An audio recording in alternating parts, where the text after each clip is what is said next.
Begin. Hi, everyone. I'm Michael Wayne. I'm here. Anna Judith. Jesse Kumin. Okay, Jesse. And we've got another program in the Voices for the Future series.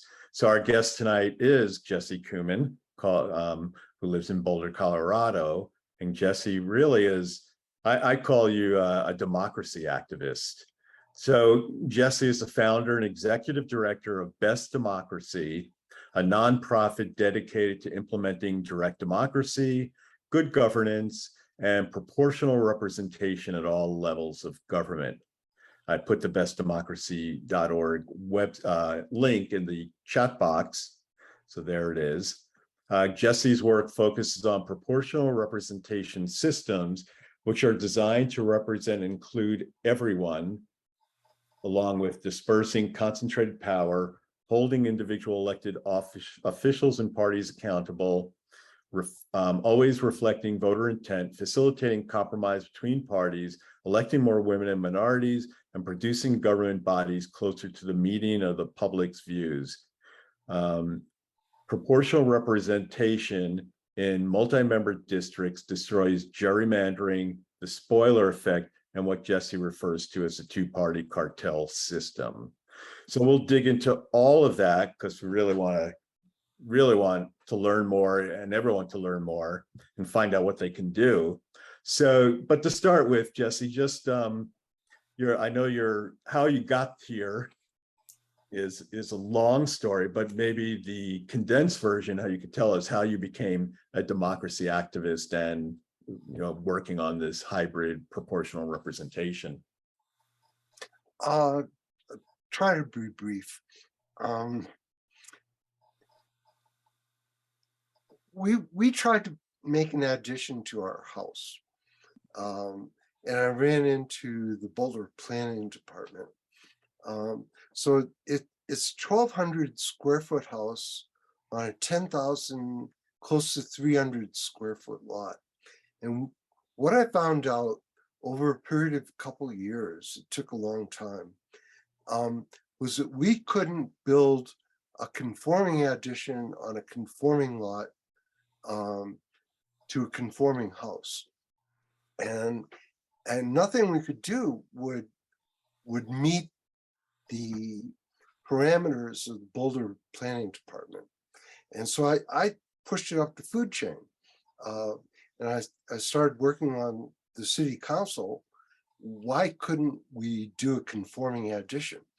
And what I got was a lot of obfuscation and delays, and it became evident that they had no interest in helping us at the political level. So I started looking into the politics of how the city government was structured, and it turned out that Boulder is using an illegal electoral system.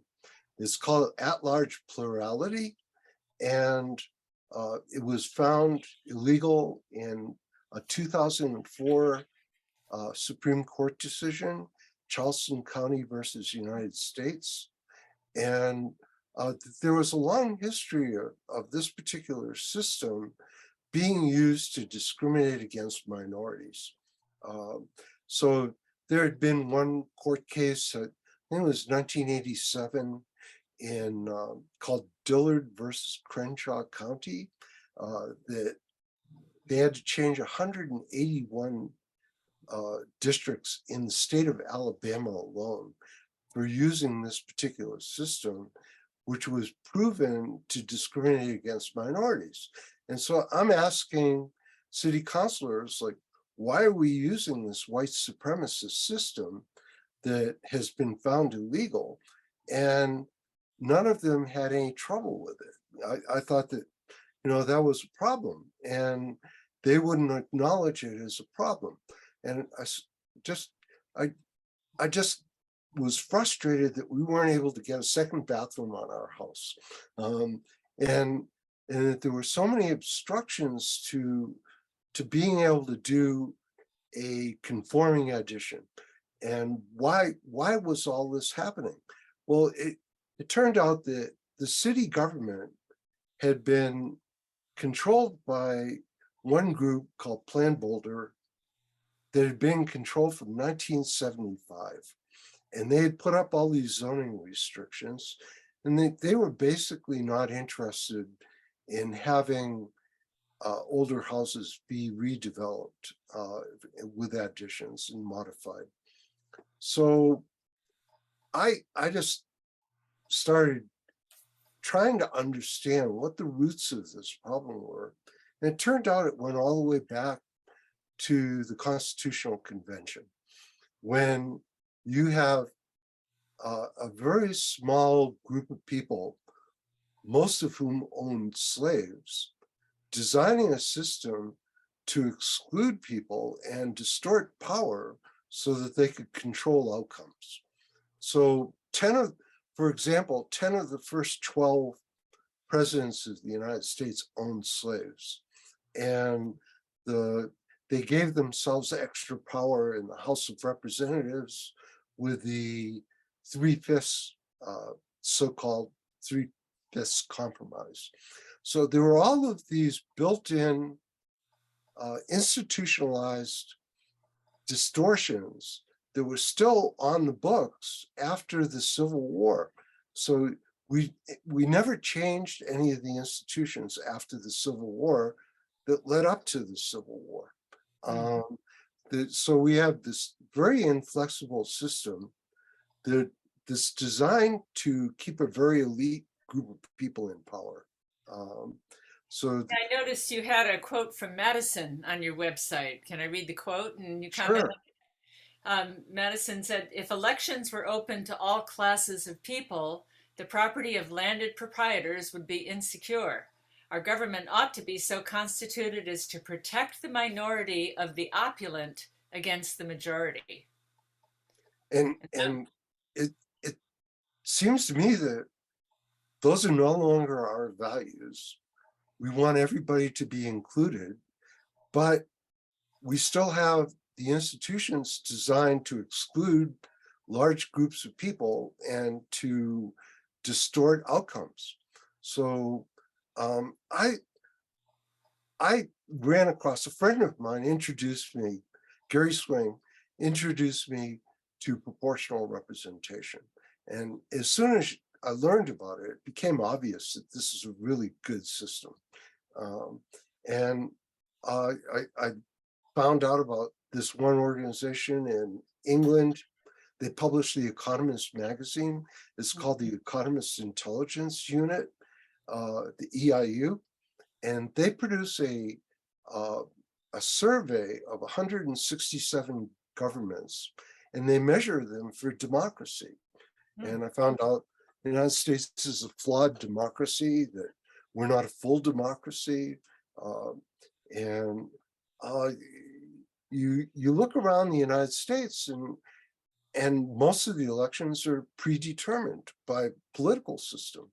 So I think it's north of 80%, but I have no way of proving that. There are no statistics on it. So Let me most of clarify what is north of 80%? Predetermined elections. Oh, so So of the elections, 80% are that. predetermined. Yeah. Yeah. So as part of that, Jesse, use the term, I'd never heard it before until you used it, and in the information you sent me that I sent out, it had a link to the cartel system, which is a Wikipedia page. But we've talked about like the two-party system being a duopoly, and no other developed nations have just a two-party system. Most countries have multi-party systems. But I wonder if you could say more about that term, cartel system, because I never thought of it like that, but in a way it really is.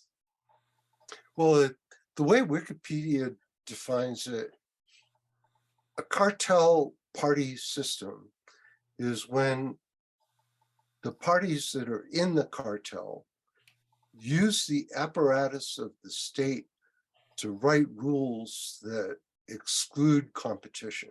So they collude to exclude competition, and using their control of state institutions and state lawmaking, they prevent minor parties from being able to compete.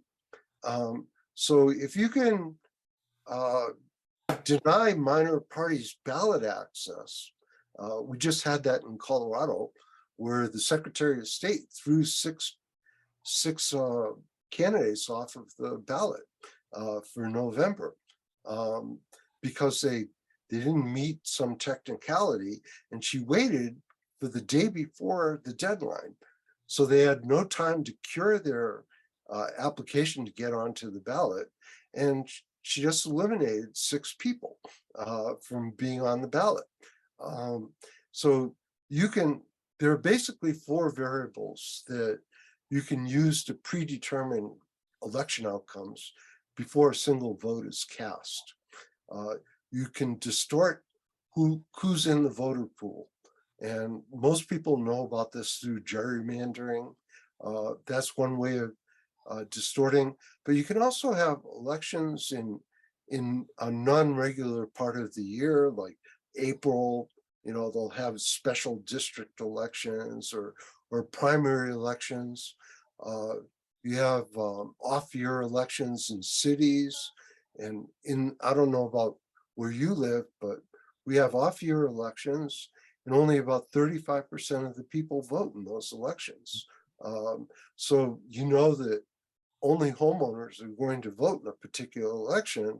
You can put things on the ballot that you want homeowners to vote for, but not renters. And that would be one way of predetermining an outcome. You can have ballot access suppression by limiting which parties get onto the ballot and which candidates, what I was just talking about. You can have the biggest distortion happens with single member districts. So distorted Could you define that, Jesse? What you mean by, I understand it, but just in case anyone doesn't understand it, the single member district. A single member district is a winner-take-all system, any kind of winner-take-all. So you only have one individual representing a diverse group of people, and it's just not possible to accurately represent someone who believes in gun control, and someone who believes everybody should have assault weapons, and somebody who doesn't like fracking, and someone who wants fracking within 500 feet of everybody's homes.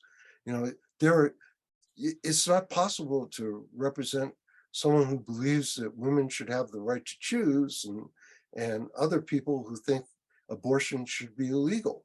So it's all or nothing with our system. Whereas with a multi-member district system, where you have more than one member per district, you can represent a diverse group of individuals and a diverse set of ideologies, and represent everybody's view. So the biggest distortion happens with single member districts, which are ubiquitous across the United States. So the last one is distortion through vote counting, where how you count votes with a plurality system is going to distort what the outcomes are. and destroy voter intent. So there's this thing called wasted votes, and with a plurality system where you only need 50% of the vote, you can throw 50% of the votes away, and a lot of people's votes won't count toward the outcome.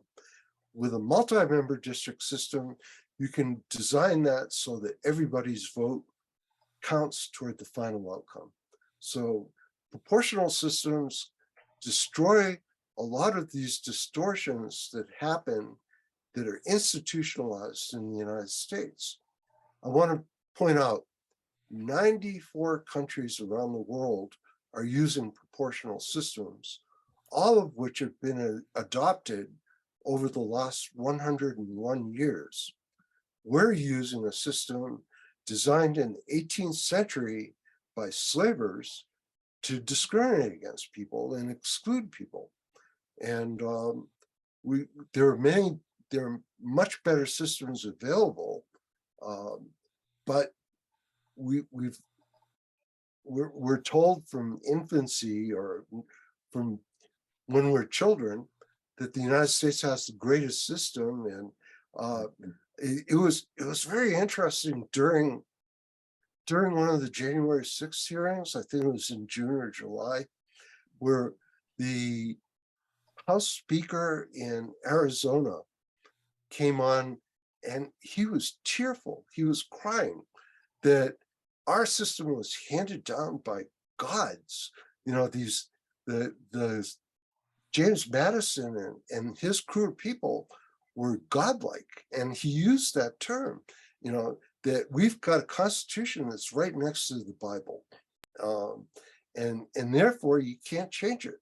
You know, it's ridiculous that we're being given this system that's 245 years old, and we can't change it because the flexibility is completely missing. And they made it so it can be changed with Article 5 of the Constitution. So there, for example, there have been over 700 attempts to get rid of the Electoral College, all of which have failed.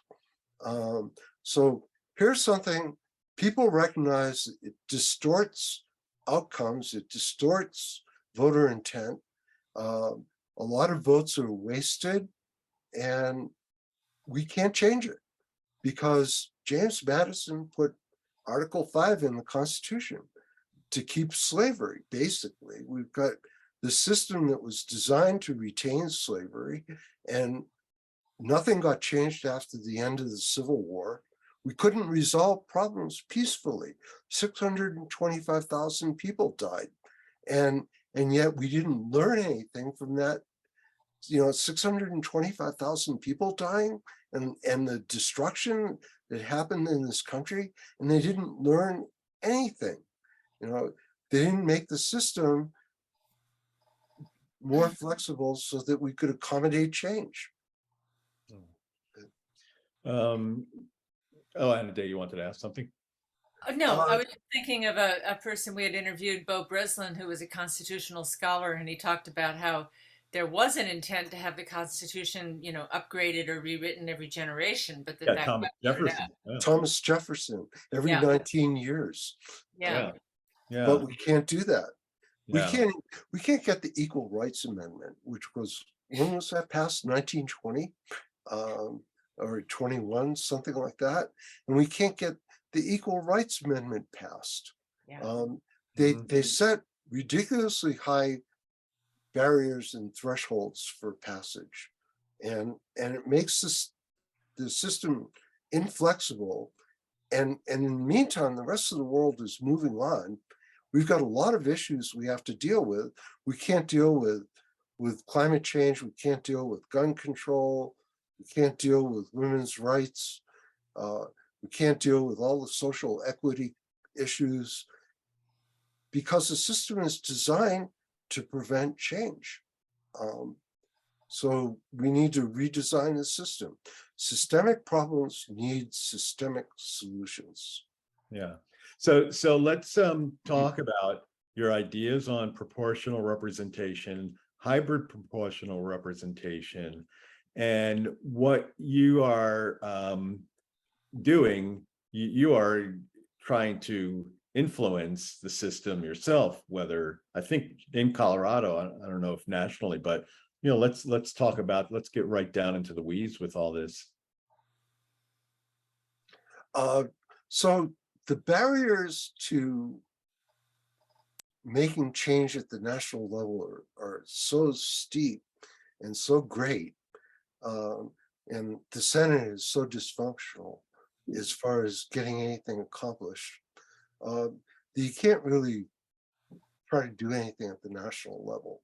So I think all the changes, like for instance, like legalization of marijuana, came by ballot initiative in the state of Colorado. It spread to a couple other states, and a few state legislatures have changed it, but it's been mostly by ballot initiative. And you basically have to implement change at the local and state level. And at the state level, it's difficult. For instance, to do a ballot initiative in the state of Colorado costs $750,000 just to gather signatures. Mm. And so that's a pretty steep threshold right there. The teachers union recently tried to get a ballot initiative passed, and they weren't able to pull it off. They couldn't. They were trying to get a ballot initiative on the ballot for this coming November, and they weren't able to make the threshold on the signatures. So if you can basically design a system to get the results that you want. So if we wanted a system that only had two parties, you could design that. If you wanted a system with only one party, you could design it so only one party is always going to win. And we've seen lots of examples of that. In a lot of these proportional representation countries, they've designed the systems with about a 4 or 5% threshold. So a party can get representation with 4% of the vote.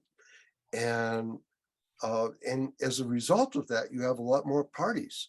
And when you have more parties, you can introduce accountability, and you can have accountability for candidates because it gives you choice.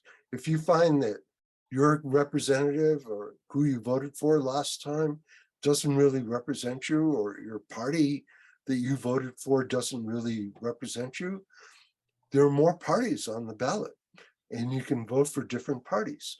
So a really great example is in Australia. In 2016, they had a special election. They were changing over their system. So normally they would elect 6 members from one district, which was the state of Victoria in this particular case.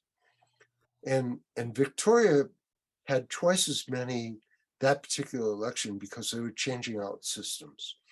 And they had 12 members that they were electing. They had 38 parties competing for 12 seats, 38 parties. Right? Most of the time you're lucky if you have 2 parties on the ballot. Here, they had 38. Plus, if that wasn't enough choice, there were 16 independents on the ballot. So they ended up electing 12 different parties for 12 seats. So the idea with proportional seats is that any party will get a very close percentage of the number of seats as they received for party votes. So if your party in the United States got 17% of the vote, you'd get 0 representation.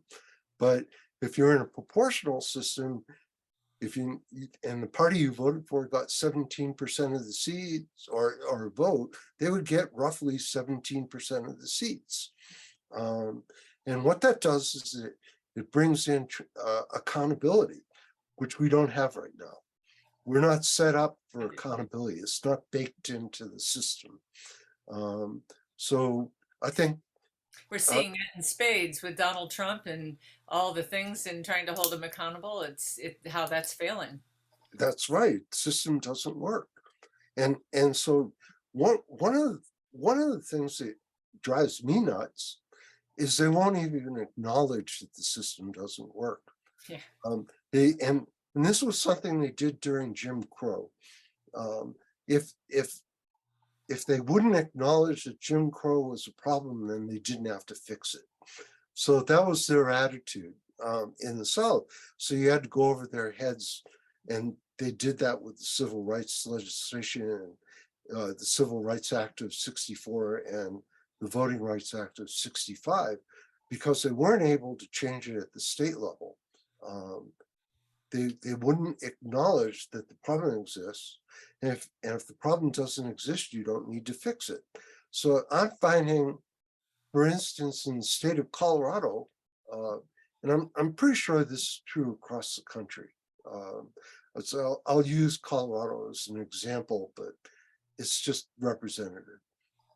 There are 64 counties in the state, and 60 of the 64 counties do not have ballot initiatives. So you can't go around the legislatures that don't function by going onto the ballot. You can't even, there's no vehicle, no venue for even ballot initiatives. And so I'm trying to talk to my state representative, and she's being hesitant that 60 of 64 counties not having ballot initiatives isn't a good system. Everybody wants ballot initiatives. So this is the disconnect that you have between what voters want and what we get, and how representatives don't really represent us. So in a proportional system, I would say, well, screw that. I'm not going to vote for her again because she doesn't really represent me. And I shouldn't have to convince her that we should have more inclusive democracy. She should already believe that. And I want to vote for someone who believes in democracy. Well, I don't have anybody on my ballot who believes in democracy. They believe in the Cartel Party system, and they believe that they should have control. So we've got all these obstructions. There's this whole wall of obstructions to even getting ballot initiatives. So it's just one obstruction after another. Yeah. I want to go back just a second, and something I wanted to talk about real quickly. There are two major families of electoral systems, and we kind of touched on it at the beginning, which are the majoritarian systems, winner take all, and proportional systems. And so one of the things that comes up as a solution is ranked choice voting, which is a misnomer for instant runoff voting in single member districts. It's a majoritarian system. Whenever someone says ranked choice voting, they're using the wrong language. What they mean is instant runoff voting in single member districts. It's another substitution of a majoritarian system for another majoritarian system, which is first past the post. There are 4 types of proportional systems, and the system I'm proposing actually combines all 4 and gives voters the choice. So it would include everyone. It would every 3% demographic slice in every geographic area would have representation. So it's a very inclusive system, no distortions, very accurate, and everybody would end up with representation. And that's what that's what democracy needs to be. I mean, you say it's not working, and it's not working for the majority, and it's not working to solve the problems, the very real and pressing problems we have in the world right now. But the fact is, it is working for the minority, and it is working for the wealthy. And it That's is working for those factions that have been in power and continue to keep being in power. And so they are not motivated to allow it to change. yeah, and essentially, I think what we can learn from Jim Crow is that people who have power never give it up voluntarily. It has to be taken away from them. And so we're not going to be able, I can't ask my legislators who supposedly represent me, they don't, that we should have a proportional system that includes everyone. Well, then they won't even acknowledge that a lot of people are excluded and that a lot of votes are wasted, don't count towards outcomes. So we can't really expect or hope that we're going to be able to accomplish proportional systems through the legislative process. It's probably going to come through ballot initiatives at the local level first. And so that's something I've been working on, is the ballot initiatives and proportional representation go hand in hand. They work together. And you need both venues to be able to change things. Yeah, I mean, and you also talk about proportional representation and being more of a direct democracy, which is also what ballot initiatives are. So are you saying, Jesse, that it's up to we, the people, I hate to use that phrase because it gets so overused and gets abused, but the people are the ones who have to push to make this happen, because as we know, we can't rely on the legislators who are so entrenched to make it happen. Yeah. So I think, gosh, Ballotpedia has statistics on this. I think 36% of the states, or that would be 18 states, have ballot initiatives where you can change the state constitution. So conversely, 64% of the states don't have a venue for changing the state constitution. You have to go through your legislators who want to protect the system that keeps them in power. So I think we need to concentrate on ballot initiatives at every level of government, at the local, county, and state levels. And hopefully at some point in the future, have a national ballot initiative process. I wouldn't hope for that in my lifetime, but maybe someday. So if we start implementing it at the state level first, then hopefully it'll percolate up to the national level over time. Well, explain for our listeners, how does an average citizen do a ballot initiative then? I mean, how does, you say it takes $250,000 to get an initiative on the ballot? Well, so Colorado wants you to get 5% of the voting electorate from the previous election. I forget which office.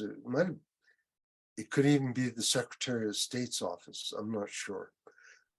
5% of whatever that total is in the previous election is required, and I believe it worked out to about 130,000 signatures, and you have to gather them from all 64 counties. They don't allow you to just gather them in Denver and Boulder and Colorado Springs and Fort Collins. You have to go around to all 64 counties. And I personally have not tried to do one because I don't have the resources and bandwidth to do it. That takes a lot of team effort and building. So I think it's telling that even the teachers union couldn't pull it off. That to put a ballot initiative for schools on to the November ballot with the organization that the teachers unions have, and they weren't able to do it. So you have big organizations like oil and gas companies and the oil and gas industry or the healthcare industry, and they've got the resources to do it. So now we have this system that basically has a barrier to entry of being really wealthy and having a lot of money in order to access that particular feature of democracy. So if we push it down to the local level, it will make the lift a little easier to do for just plain folks that don't have millions of dollars. Mhm. Yeah, because otherwise it sounds pretty hopeless if that's the way to do it, and it's extremely difficult to do it, and few people have the resources, even people such as yourself that is really educated on all these matters. It makes it rather discouraging. Yeah. It- Meanwhile, in Switzerland, the one country that has done a really good job of having direct democracy, any citizen can propose an amendment to the Constitution with enough signatures. And I don't know how. I'm actually going to Switzerland next week. A week from Friday, I'll be leaving for Switzerland. So I don't know how, if it's difficult to get it on, if it's contested, but there's a process to possibly amend the Constitution given to citizens. And as you talked about right at the beginning, Jesse, it's a virtual impossibility for amendments to pass in the United States Constitution. And not to cut you off, but speaking of the Constitution, John Mulkins, he has an icon of his hand raised. John's on the call. John introduced me to Jesse, and John is kind of a constitutional expert. Would you want to let John, I can have him enter the conversation? Do you want me to do that now, Jesse, or you want to wait? Oh yeah, bring John in, sure. Okay, John, I'm allowing you to talk. I think you had your hand raised, right? Well, you did. Yeah, I did. I didn't know if you knew I was here. That's why I raised my hand. Okay, so But I do have a great presentation so far, by the way, Jesse. Thanks you for all the information. Well done and very necessary for everyone to understand. I think this is really important stuff. I wanted to talk a little bit, or I wanted Jesse to talk a little bit about what happened in Alaska. with the ranked choice there. Yeah. Okay. So is there anything else, John, or is that it? I'm sorry, say again. Is that it, John? Anything else, or otherwise? No, he kind of caught me by surprise. I didn't- Okay, sorry, I didn't realize. That's I thought that's okay. Well, so I believe everybody should be represented. And any single winner-take-all system isn't going to do the job. They're designed to concentrate power, and in the process of doing that, they exclude people. So one person will end up representing the state in Congress, and a lot of people won't like what that person, no matter what point of view they have and how they vote, a lot of people aren't going to be represented. So it's not an accurate system, and it should be a criteria that any system that we employ for representing people should be accurate. You know, what other system I mean, do you want a car that brakes 50% of the time when you hit the brakes, or maybe steers partially in the direction that you want it to go when you steer the car? There shouldn't be any distortions. It should be accurate, it should be fair, and it should be inclusive. And the system in Alaska doesn't meet those qualifications. It distorts, it excludes people, and it's not a fair system when it doesn't include everyone. So anything is better than first past the post. Any system. We're using the worst system possible. And so Alaska's system is a slight upgrade, but it's still a single member district system that is excluding people. So what they did is they they misdiagnose the problem. And the people who like instant runoff voting, they're called ranked choice voting. And I'll get into that in just a moment.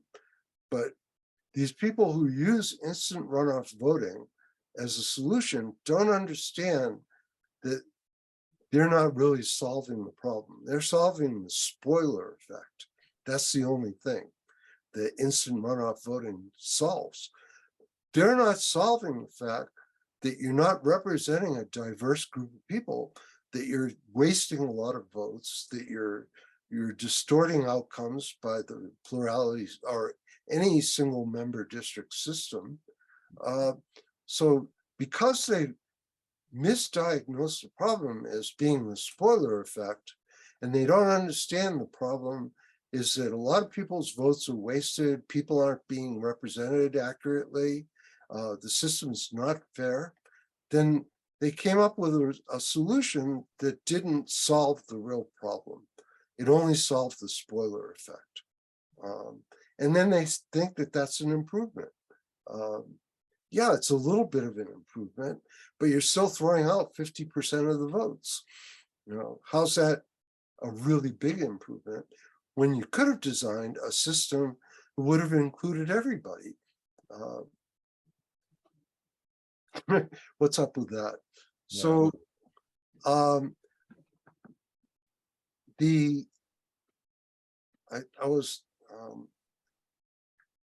I wanted to talk a little bit about the counting mechanism for ranking systems. There are two ranking systems that would both fall under the category of ranked choice voting. One is in single member districts and the other is in multi-member districts. So they're conflating ranked choice voting with single member districts, which is more accurately called instant runoff voting. There's another system of ranking, which is in multi-member districts called single transferable vote. That name was originated by H.G. Wells. It's been around for a little while.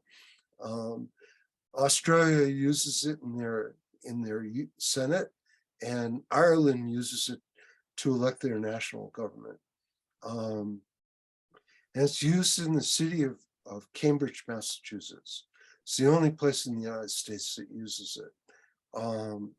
So single transferable vote uses ranking, but in multi-member districts. And when it's a little convoluted to explain the counting. You can go to the Best Democracy site, and under proportional representation, there's a page called Single Transferable Vote. There's a little video that takes 3 minutes to watch, and you will understand how it works after you watch the 3-minute video.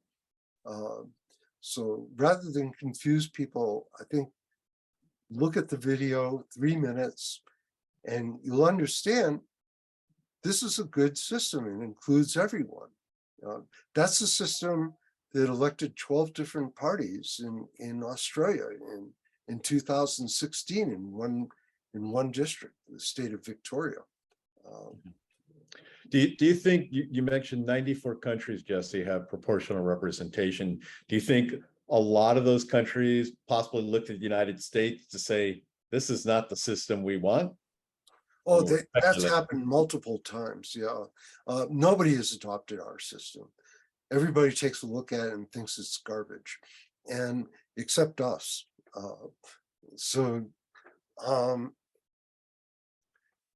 We went over, after World War II, a British diplomat, Austin Albu, who later was a member of Parliament, in 1946, developed a system of proportional representation called mixed member proportional. You get 2 votes, one for the candidate, one for the party, and it uses what are called leveling seats. So 80% of an elected body might be voted for in the districts, and then they hold 20% pool of seats back as leveling seats. So when you vote for the party, if your party gets 8% of the vote, but they didn't win any seats in the districts, they would use the leveling seat pool to bring your party's representation up to 8%. There's an adjustment mechanism in there. So all of this is on the website. You can look at this in greater detail. I'm just going over these things a little bit superficially, but so Germany and New Zealand use that. New Zealand converted to that system in 1994. They were using a similar system to what we use right now. And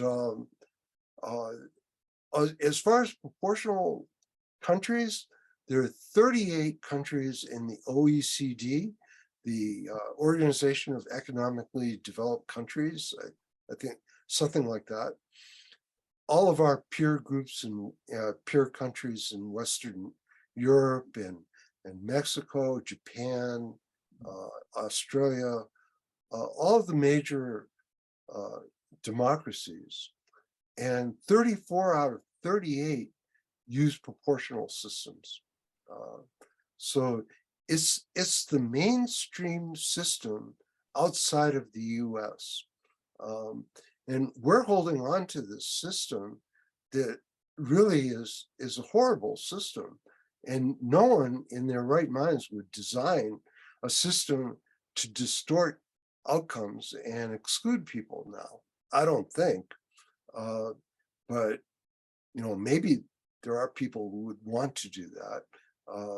But I don't think most of us want to have our votes thrown away. If you had a choice between having your vote always included or being thrown away half the time, which would you choose? You know, I think most everybody wants their vote to count. No one wants their vote wasted. If you vote, you want your vote to count. And we can have systems that count everybody's votes, or we can keep the system we have now, which distorts outcomes and throws people's votes away. And ends up with people who don't really represent us.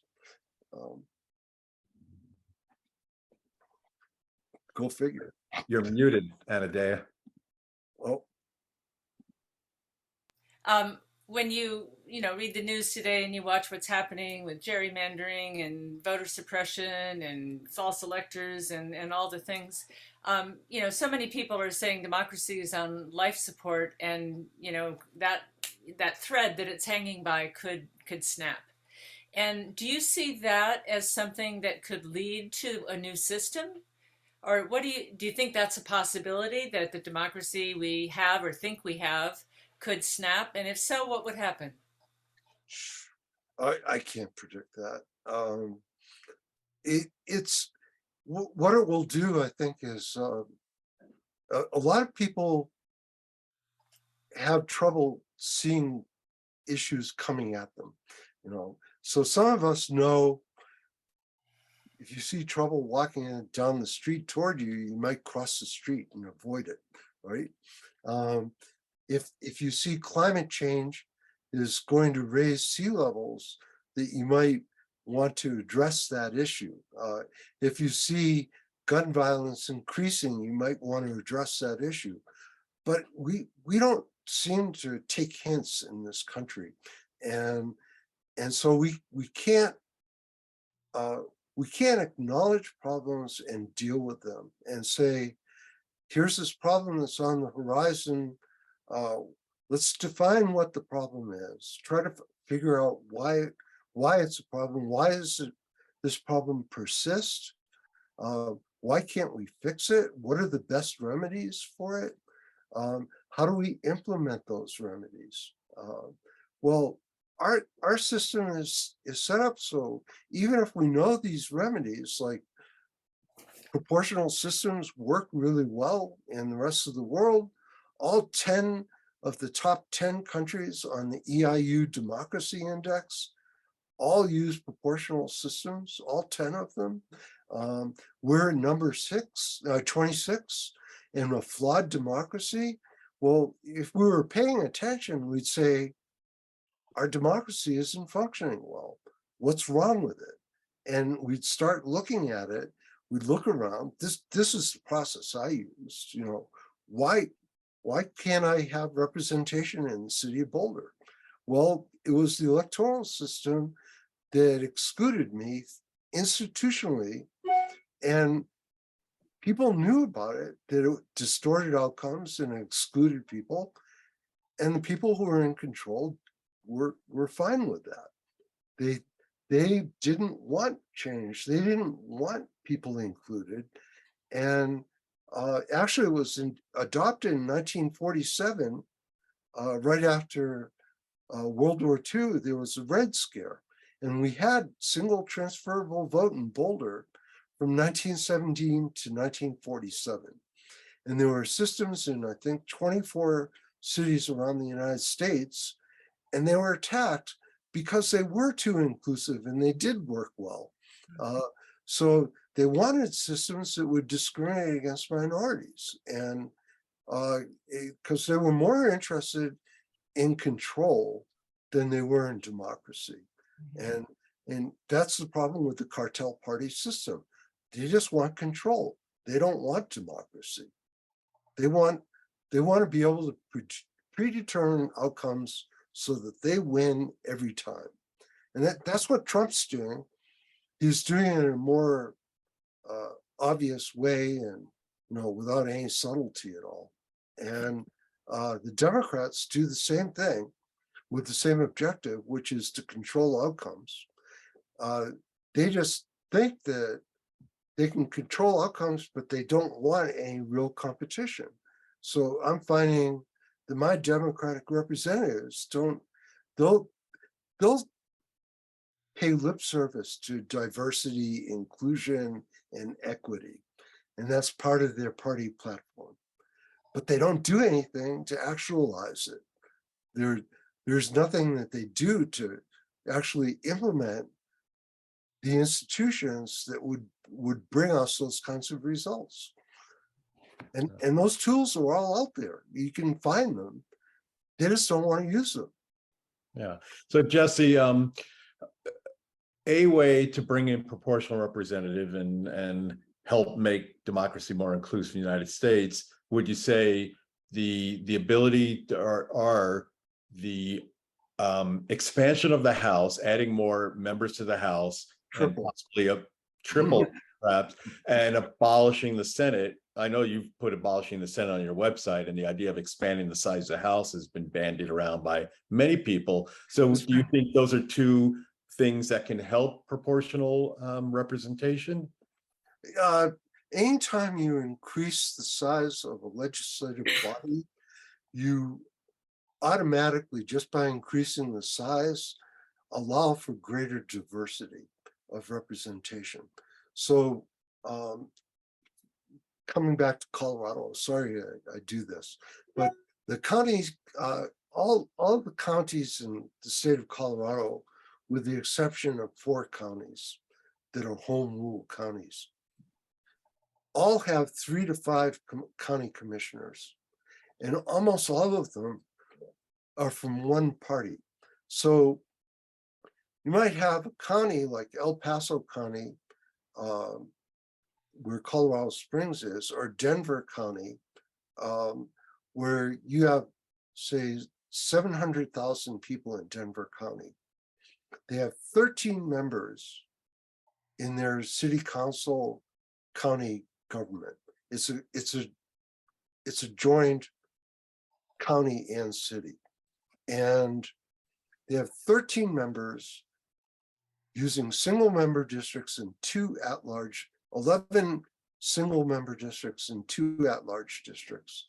And it ends up that they have 13 people all from the same party. Okay, so there's 0 diversity, 0 pluralism in the city of Denver. In comparison, Gothenburg, Sweden has a 2.3% practical threshold, that's the way it works out when you munch the numbers. That every 2.3% of the city of Gothenburg is represented. So Gothenburg's about 580,000 people, and they've got 10 parties representing 580,000 people using an open party list system. And that's by design. You can design a system to return 10 parties. And the way they do it, they have 81 members of their city council. So 81 members in Gothenburg, 13 in Denver, single member districts, first past the post in Denver, one party result. In Gothenburg, they're using an open party list system with a 2.3% threshold, and they have 10 parties. So you can design a system to give you the results that you want. Hybrid proportional representation is designed at a 3% threshold, and would probably return about 9 parties. It would be between 8 and 10 parties. And I think that would cover most groups. So I'll talk a little bit about thresholds. The countries with really, really low thresholds, like a 1% threshold, tend to be unstable. And they have a lot of parties. So Italy and Israel have, I think, 15 and 20. Italy has 15 parties. Israel has 22 parties, and they use a closed party list system, but their threshold is really low. It's 1%. So the governments tend to be unstable, and they change frequently. Whereas the governments with a 4% threshold are pretty stable. Denmark uses a 2% threshold. They have 10 parties. The really good systems in Sweden and Norway have 4% thresholds. Germany uses a 5% threshold. The system I came up with is 3%. I think it's a good compromise. Mhm. So Yeah. I think that would represent pretty much most groups, and you would have more than 10 parties running, but maybe 9 or 10 would actually end up with representation. Yeah. We have some questions coming in. Are you ready to take questions from participants? Sure. Yeah. Michael, Okay. you want Okay, yeah, and if you have a question, feel free to put it in the Q&A box or the chat box. I think it's working. Some people had said it was disabled. I think it's working. So either in the chat box or the Q&A box. So one question from Norlin is, what are your thoughts on deliberative democracy? I've believed since 1996 that deliberative democracy is something we can implement nationally as well as locally, with a critical mass of aware scientists. citizens? Sorry, citizens, aware scientists. I don't know where, Freudian slip or something. I don't know. Yeah, aware citizens. So thoughts on deliberative democracy. That's something we can implement nationally as well as locally with a critical. Yeah. Do you want to let the person who asked the question come on and kind of that would be to Norlin if she wanted to come on. Norlin, if you're interested, raise your hand. I can do it. Let you on. let her unpack what she means by deliberative democracy. Well, deliberative democracy is there's two types of direct democracy. There's participatory democracy, what Switzerland does and other countries that have its citizen initiatives and different things. Deliberative democracy is when people, like citizen assemblies, where people come together and deliberate over issues with the hope that they're not just doing it as an exercise in contemplation or discussion, but something could happen. Like in Ireland, when there were citizen assemblies, the issues then were put to the citizenry as referendums, and if they passed, which was abortion and gay marriage, they went into the Constitution, became constitutional law. So I think that's what Norlin's getting at. And Norlin, you do have your hand raised, so I'm going to allow you to talk, and for some reason that puts you on screen. So if that's okay, keep your hand raised. If you don't, you can lower your hand in that little, oops, I just raised my hand, lower hand. So I would pass. Norlin, I'm sorry. okay, Norlin. So Yeah, sure. First of all, Norland is a gender neutral name, and I'm the male side of that. okay, sorry, Norlin. Not a problem. Yeah, deliberative democracy is the movement I've dedicated 26 years of my life to at this particular point. There's about 2 million people loosely affiliated. Interestingly enough, Boulder, Colorado is the headquarters of the Bridge Alliance network. John Steiner is the reason I'm on tonight. Oh, yeah. He was aware that you guys were convening. He's, of course, the co-founder of the Bridge Alliance Network. And my specific passion in life work is to basically wake up 30 million Americans. I mean, it's as simple as that. It's literally 76% of Americans support the idea of deliberative democracy, which the way I mean that is that those citizen assemblies are going to get traction. You've got a representative, and even a single representative that's committed to listening to and being accountable to the will of a diverse constituency, all voices, is going to end up being a vast improvement over even a 3% threshold or a 4% threshold, in terms of there's still going to be some voices, minority voices, 1%ers that are neglected. The idea of deliberative democracy is not just about the proportionate representation that's built into the way it works.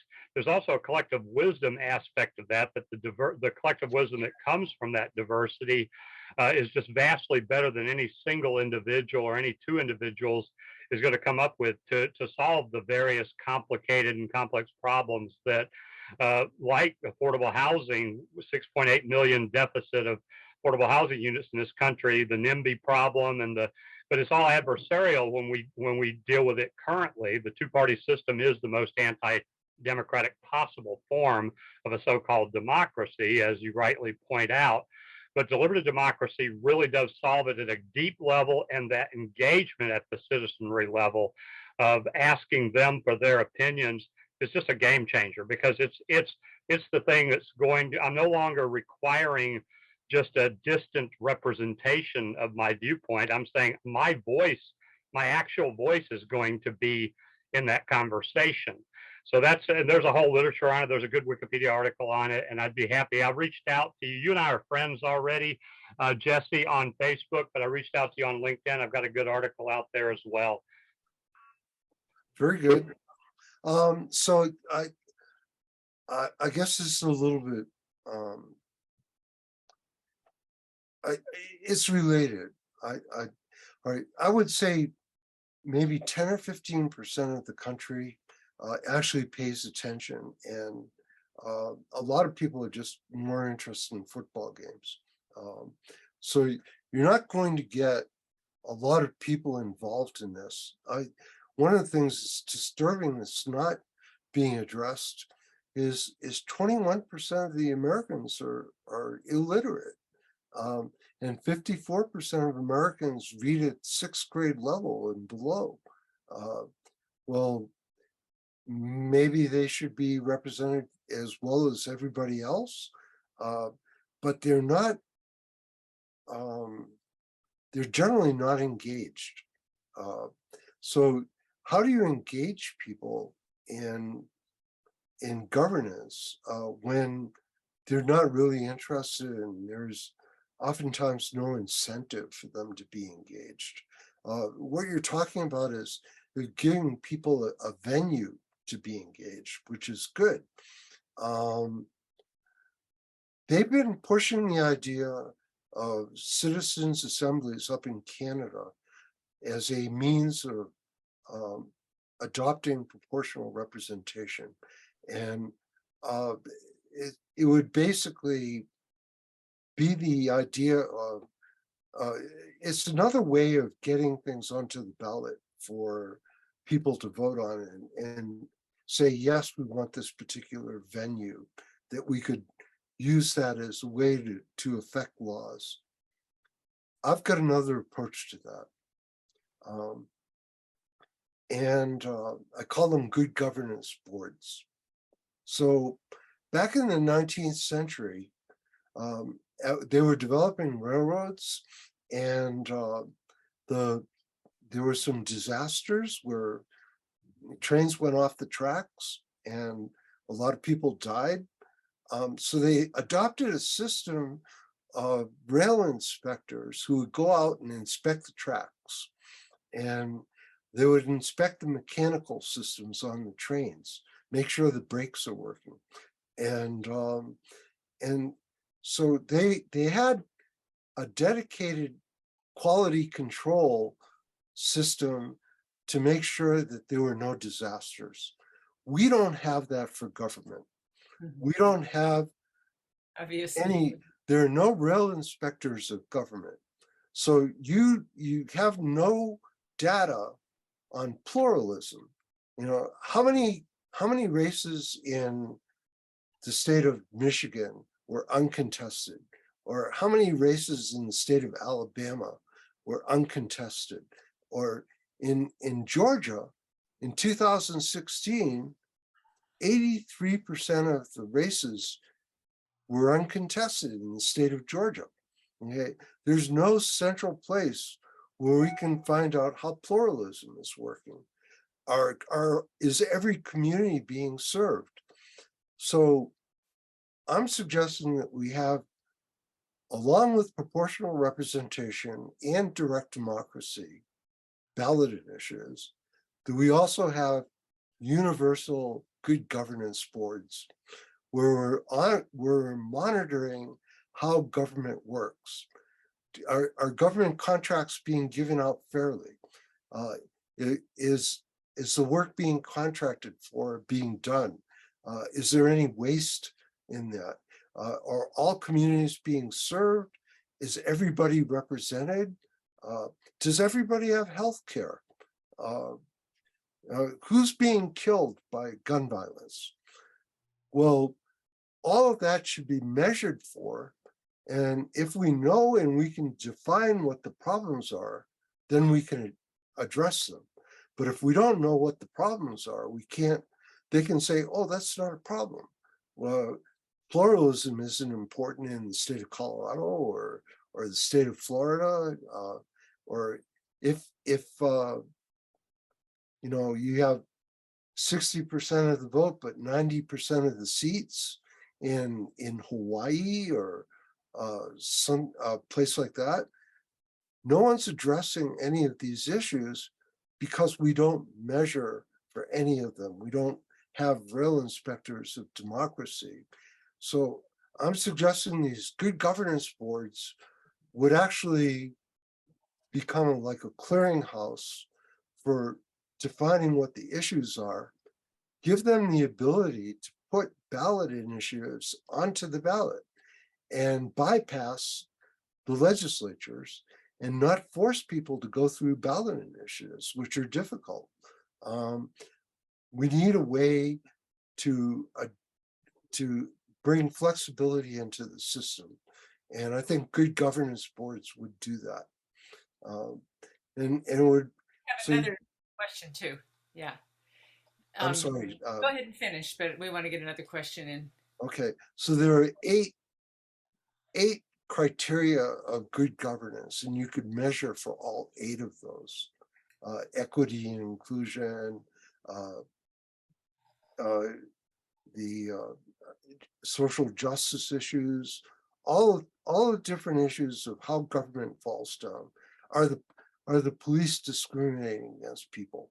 You know, all of these different things can be measured for. And then you can identify the problems in a very objective fashion and come up with remedies that address those problems. Perry asks, however, you need an educated population to make better choices. And your answer before was starting to talk about this, you know, people weighing in, the people that are illiterate or just disengaged and not really educated on the issues. So she or he says, however, you need an educated population to make better choices. In the last 30 years, education has been hijacked and critical thinking and comprehension and reasoning and logic has been destroyed. So what would your comment be on that? I think I like the idea of copying systems that work well. Yeah. And you don't need to reinvent the wheel. So if you want a healthcare system that works well and is efficient, then you look at Taiwan. And if you want a train system that works well, go to Japan. If you want a proportional, the system I came up with is basically connecting the dots between 4 different types of proportional systems. So any, like with education, I would say go to Finland and copy their system. They made private education illegal. So what that did is it forced all the wealthy people to invest in the public education system because their kids were forced to mix with the riffraff in the public schools. So they wanted good public schools and they put all their money into good public schools.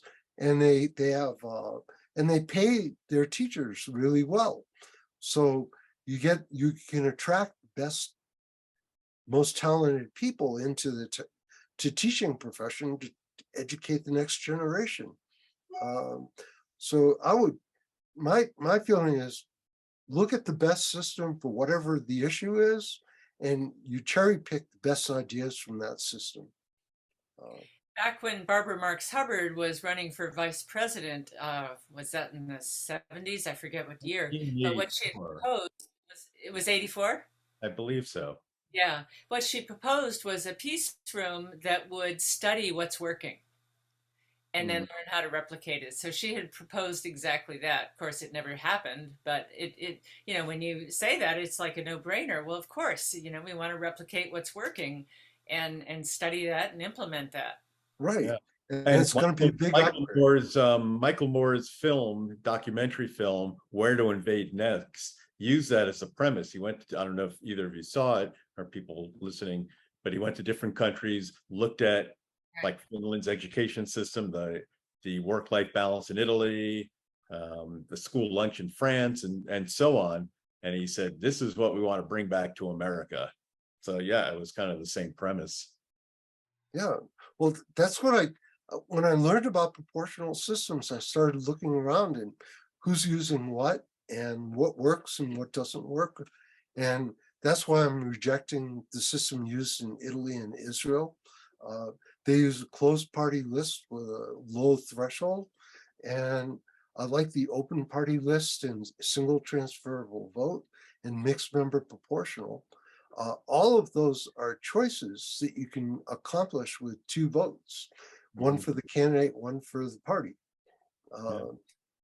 So same idea. Yeah. So we have a question from Marie. So we'll take this as the last question. So the final question of the evening. And the question from Marie is, there seems to be the belief that in the US, one can always go to the courts to rectify a wrong. I learned in Florida that if a person suffers and dies from negligence in a senior facility, only their widow, widower, or child under the age of 25 can sue for damages.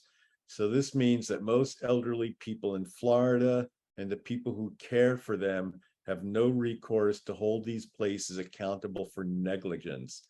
There is so much talk about the rights of unborn children, yet many seniors are injected with morphine until they die under hospice care after suffering unnecessary falls, etc. I was told this is due to stronghold of Republican Party in Florida. So is it even possible to fix such a problem, or are we doomed as only the Republican voice seems heard on local radio stations, etc.? So a lot of these concepts that we're talking about here are foreign to people.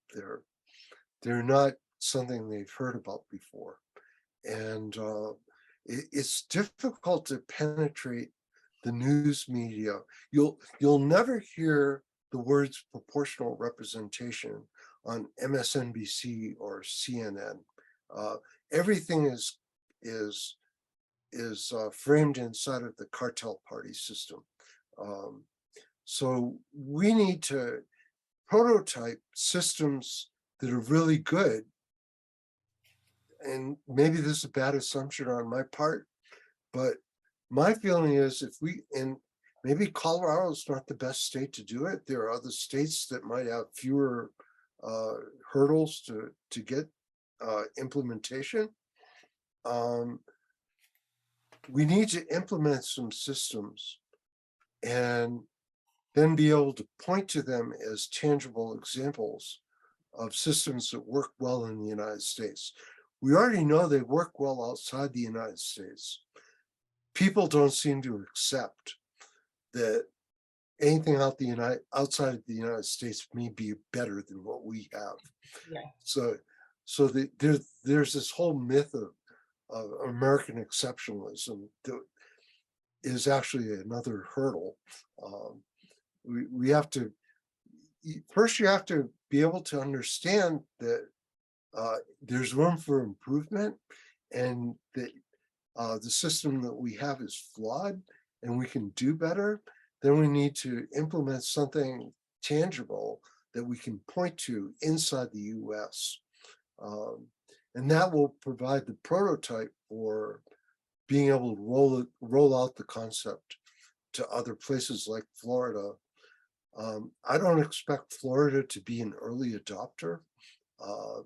There'll probably be states like Vermont and Massachusetts and California that will be the early adopters. Maybe New York. Where else might this happen? I'm not sure.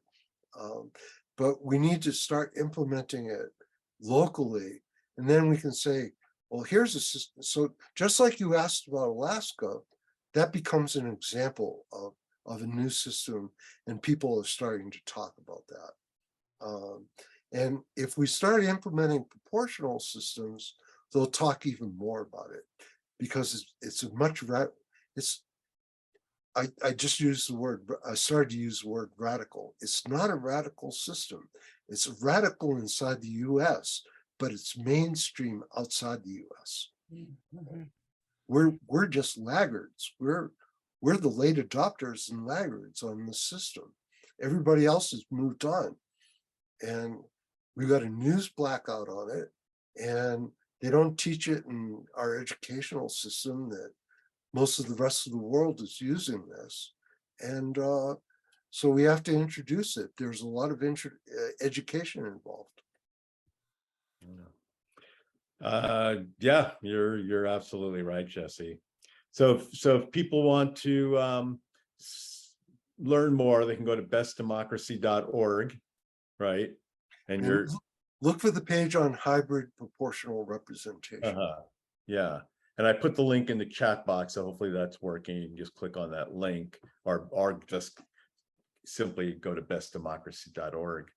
So I want to thank you, Jesse, and the work you're doing is just amazing and great, and you're a wealth of knowledge, and really, countering the propaganda that gets put out there, as we're talking about, and you just astutely pointed out. So people just believe that there's only two parties and forget that the rest of the world functions in a very different way, and leading to the United States, as you pointed out, being a flawed democracy.